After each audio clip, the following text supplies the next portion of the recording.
The title of the work is Breadth, B-R-E-A-D-T-H, D in parentheses. And it's titled that way because the ambition for the piece is to think about bread, to think about breath, and to think about breadth. Bread as in our daily bread, as in prayer, as in what is promised, as in the harvest. Breath, not only because among George Floyd's last words, where I can't breathe, but also the breath of life spiritually, and what we would do with another breath. And then breadth as in the breadth and substance of community, the width of the circumstance, the breadth of the possibility of something else. It's in our catalog thus far not to stay in places of trauma, but to consider what else, to think about futures, and to do that in a way that has a certain level of sensitivity to the present moment. Minnesota Orchestra approached me. At first I was not sure if I wanted to write the piece or take it on, just because writing a piece in response to such a horrific event was something that I wasn't prepared to do. And just because it had been done before, and I had already written pieces that responded to Black Lives Matter and police brutality. I was working on an opera with Bamuthi at the time, and we had a lot of talks just about the world, and I knew his work. It made sense for me to approach Bamuthi and to see if he would be willing to what he thought about, what he could say in collaboration with me. And after talking to him, I was like, I think we can do this. We can have something different to say.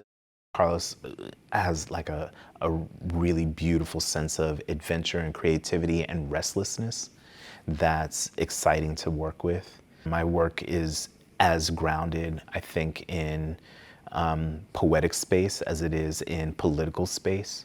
And that's a kind of discourse that I think is also catalytic in our collaboration. The fact that we are not the same elevates the nature of our collaboration, I think. We are not the same, and we trust in what the other brings. Oh, it's fun because it's been different every time, actually.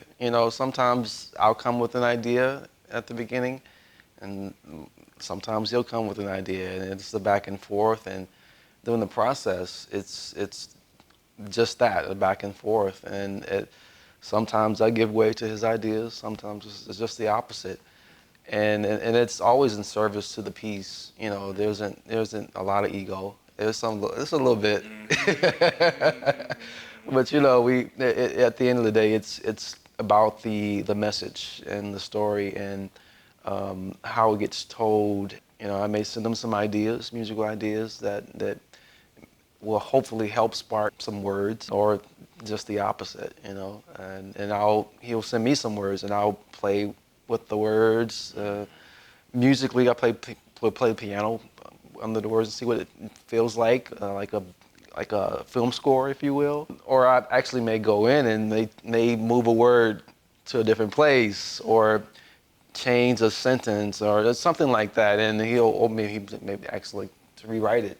So it's different every time. A work, I think, of this scale requires intimate trust, as well as a kind of macro systemic lens. In our collaborations together, we've managed to thread the needle between something that felt very close, very personal, knowing that there was a bounty of intellect and tradition and lineage that was already present. After saying yes to Carlos and ultimately saying yes to the orchestra, then the third question was, will those communities say yes to us? And that probably was one of the initial responses. was what can we not only say differently in terms of the topic, but what do we as folks that aren't based here, what can we contribute in terms of the healing of the landscape? We're saying yes to each other and to the community, but we're also saying yes to the responsibility. And I trust this brother in order to make that happen.